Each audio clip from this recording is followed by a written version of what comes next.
Hello, twin flames. Welcome to my channel. Whether you're new or you're coming back, I'm inviting you to this conversation. Today I'm in Kauai Island in Hawaii.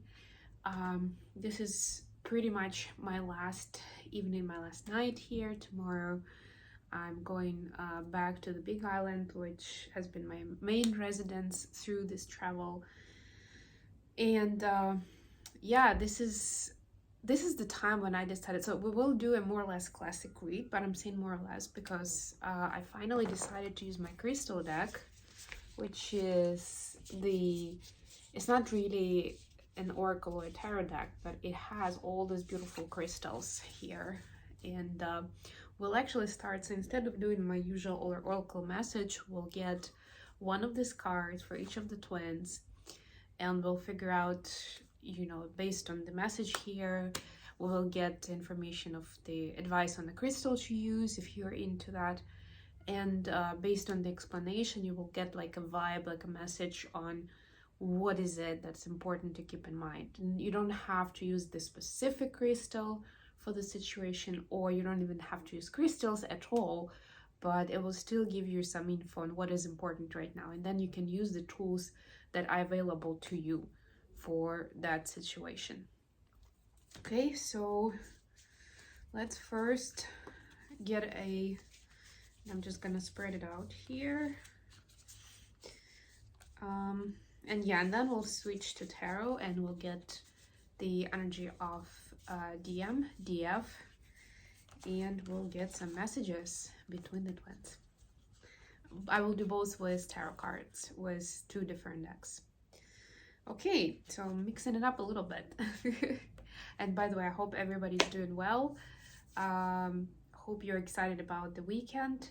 I know I am. And yeah, just a brief reminder that we are officially in a flood watch, storm watch mode in Hawaii, still like today, tomorrow, for a couple of days. So if by any chance I'm missing a day here or there with a reading, just know that it's probably because I wasn't able to upload my reading because of the problems with power or internet or both. But I'll be back. I'm sure it's gonna be fine. Okay, so first let's take a deep breath and get a card for Divine Feminines.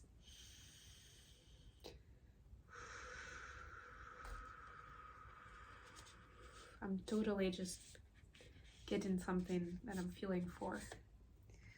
Wow, it's the Sunstone. To me, of course, reminds about the Sun card and the Sun. Let's see what it says. This is a new deck or a glossary or whatever you want to call it. So I am literally reading this with you for the first time. Sunstone emanates feel-good vibes of warmth and radiance. The stone's orange and red sparkling light effect, aka spangling or aventurescence, is the result of copper inclusions reflecting light from within. Who needs it? Fellas looking to operate on a higher plane, vitamin D deprived, so again references to the sun, the necessity to be in the sun, to soak in the healing and warm energy of the sun, or do something that will get you into that more joyful high vibe space.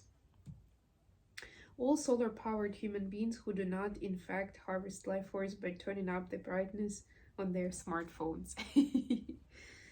They've got sense of humor, right? Where to put it? Anywhere you're looking for a boost in stamina. First thought, the gym? Sure, bro. When to use it? Whenever it's time to get busy, or when your disposition needs a little sunning up.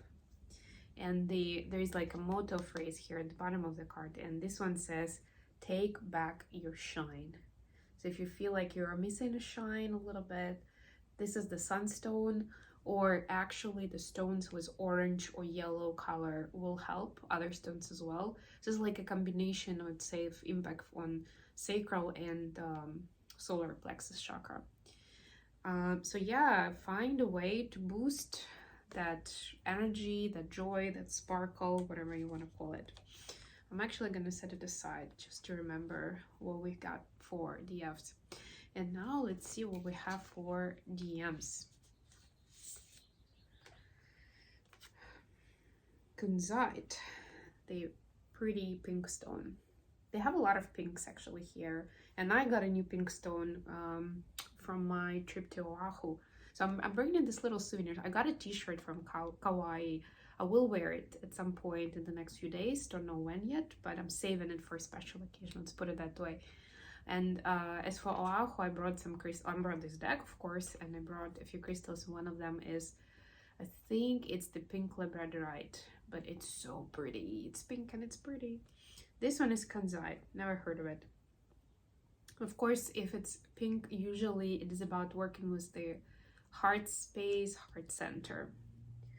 What it is, a high vibe, lithium infused lilac pink stone that glows with an energy that could be described in a word as cuddly. Love energy, right? The love space. Who needs it? Anyone with a heavy heart about something. Collectors of good vibrations. Where to put it? Place on your heart and breathe deeply of kunzite's cotton candy essence. Or hold in your left hand and whisper sweet nothings to yourself. Love it. When to use it? Call on kunzite after a breakup or a major disappointment, or when you are beating yourself up about something. You don't need permission to be here. You belong. If you forget that, pause, tap into kunzite's pink prismatic vibration, and let love rule. And the motto is open up your love channel. I love this. Love the love. Okay, let me set it aside. And we'll get into tarot. Almost set it aside on my speaker, remembering then that's probably gonna cause a lot of noise for you guys. Okay. So using my spellcaster deck as the main deck. And for divine feminine energy, we have Two of Swords and the World in reverse. I'm gonna pick them up like that. They kind of flipped, so it could be either way, but I will read them like that. And I will go with the message as it comes in. So what I'm getting here is, in order to complete the cycle and to finish what's been started, the F doesn't want to have to go through this inner conflict every time and feel, uneasy and miserable sometimes, even trying to understand which way to go and what kind of decision to make. Like, what is the right way? What is the right way? Like, it's a lot of stress, right? And DFs are basically proclaiming that we don't want that stress anymore, right? It's important to live stress-free. And you know what? Even if we don't succeed with the particular cycle, with a particular goal, that's fine too. But it should not drive us insane and get us to, deny simple pleasures to ourselves, or even have that feel-good feeling, with the Sunstone card. We just saw that it's about choosing the joy and loving energy, right? The vitamin D vibration kind of idea, right? Rather than being overly serious and stressing too much about the outcome. What do we have for divine masculines?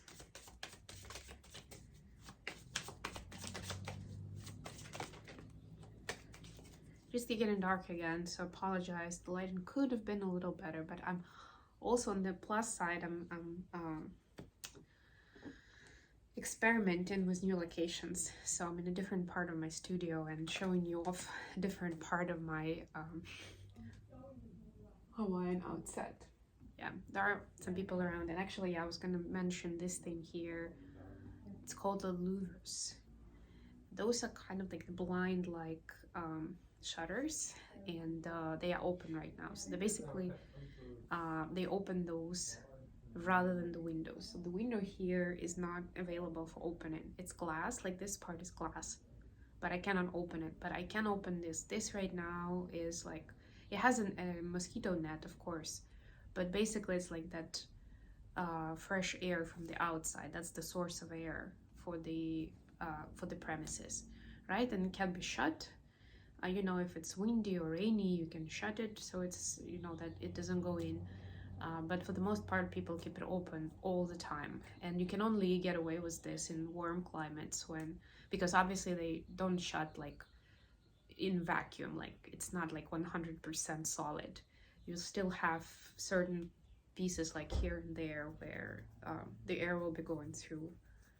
And you know, if your temps drop below like 60 degrees in the air, like a lot lower than that, then it's gonna be super unpleasant. So, but yeah, right now it's basically, you can consider the window is wide open. So whoever's gonna be passing through or just canning around, they'll be, if they are talking, we'll hear them. I'm talking and they can hear me. So yeah, apologize for that too. But you can also hear the birds. So that's, again, that's the plus side. Okay, another two cards in reverse. Good cards. Two of Cups, Nine of Pentacles. So for the masculine, especially with that heart space stone that we saw as an advice coincide, they are considering what is the real difference on the heart space between being single and being in a couple with someone.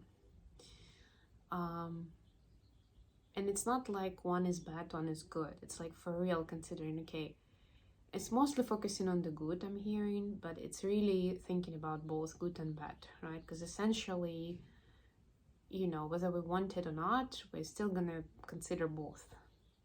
And this is like putting that in contrast, in comparison, right? Like, for example, you know, when I'm by myself, it's easier to make all the decisions. I don't have to ask, I don't have to negotiate, right? To just go with what I feel is right. But when there are two people, on the other hand, there's another person that I feel close with, you know, have that special bond, and they're there to support me no matter what. And we can do a lot of fun stuff together and exchange those impressions and feelings.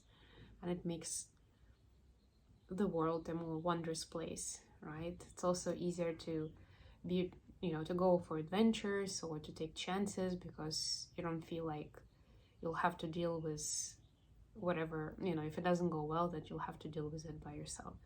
So it's like considering those things, but I see that because it's in reverse, it's kind of like all hypothetical thinking. And it comes from the fact that there is some heaviness on the heart, divine masculine, right? Like they're not happy in the situation they're in right now. And they are, we can call it daydreaming, right? And considering what it could be. Of course, they're considering different people they had relationships with and how they were, right? Because that's really how we experience life. That's what we build our understanding on. And that's what they're doing now a lot. Okay, let's get into messages, and I'll be using Souls on Fire deck for that, my pink deck. Let's get some messages from DMs to DFs right now. It looks like this one is not going to be too long, so good for everyone. Getting in, getting out.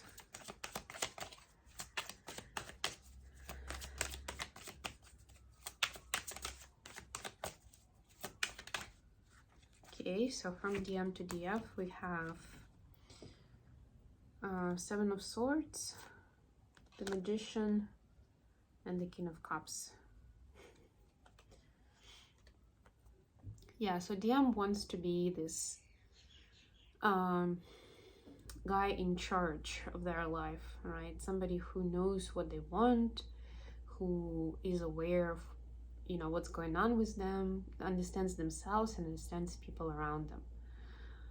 But they're still having a lot of the illusion to work through, right? Of the way they've been brought up, of the way their previous relationships have taught them, both, you know, in their childhood and as adults. And they understand there is still a lot more work to deal with, right? With all the swords that this guy is holding, it's like, yeah, this might take a minute, but the goals are admirable, really, right? And as long as the masculine says, I'm gonna continue discovering ways to bring things that I want into my life, that I really believe in, that are authentic to who I am, right? And that's why it's important for me to discover what the real stuff is, so that I can attract more of it into my life. And I really want that. I don't want to compromise as much as I've had to do all my life, right? It shouldn't be that hard. It should be easier. It should be more, it should be lighter, right, in its nature. What do we have from feminines to masculines?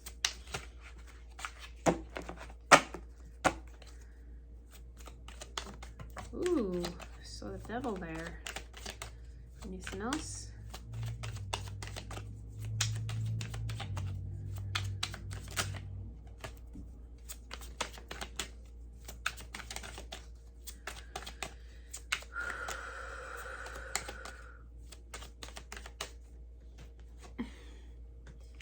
Yeah, it is the devil. Let's see what's on the bottom. And the Wheel of Fortune.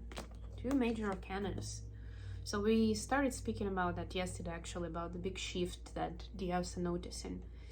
And it's getting them into the point where they start to understand with that notice, right? The shift that happened kind of behind the scenes, but now they can see how it's, because the shift has happened, how it's impacting things in their life, right? It's impacting alignment with divine timing and in divine intention, divine plan, right?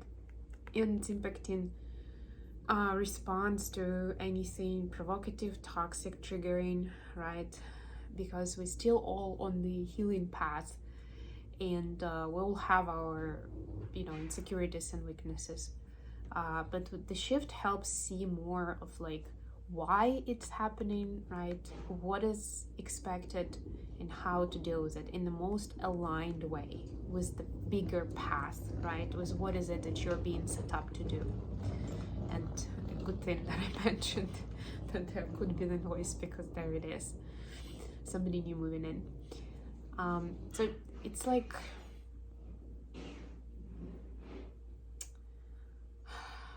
like the previous phase, what I'm hearing here is an explanation. The previous phase was, okay, I accept whatever is happening as the divine will, not will, W-I-L-L, but not necessarily knowing, or most of the time not knowing why it came into your life and on your path, on your timeline, right? Realizing, especially if it's something negative, right? It kind of hits and you're like, oof. And then you realize the bigger meaning behind it, why it was necessary for you to go through that. You understand it much later, a lot of times, or just later, right? Right now, the loop is much shorter. So you can almost immediately see why you need to see what you're seeing, right? To feel how you feel, to experience what you experience, even if it's something seemingly negative.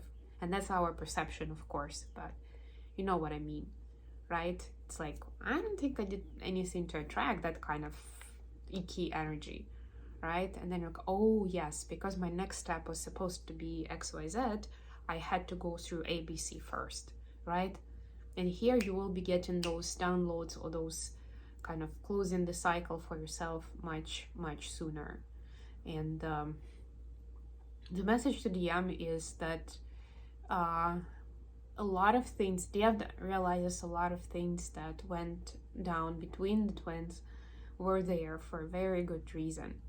And right now it's like this moment of realization how a bigger, a deeper, realization of how divine timing works and how important those experiences were.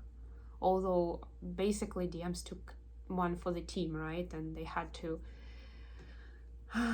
be the ones probably blamed, or they were struggling to, was taking a hit for being a bad guy, or being somebody who doesn't get it, or being somebody toxic and manipulative, or whatever. But they are guided a lot more by this divine plan than we are. And it's an important thought for DF to keep in mind, of course, generally speaking. But in those particular instances, it's all coming together now as one big picture, as this one big wheel. And it will make the communication easier going forward. Not that it's all gonna be always super positive and constructive, but at least that there will be a much faster realization of this being signs, this being like maybe breadcrumbs is not the most positive word when it comes to communication, but being those breadcrumbs that you can follow, you know, to get to where you're supposed to get next, or to notice the next issue to work on at the very least. Okay, I'm gonna leave you here, guys. Thank you so much for joining me today. I love you all, and I'll be back with more readings, probably from a different location very, very soon.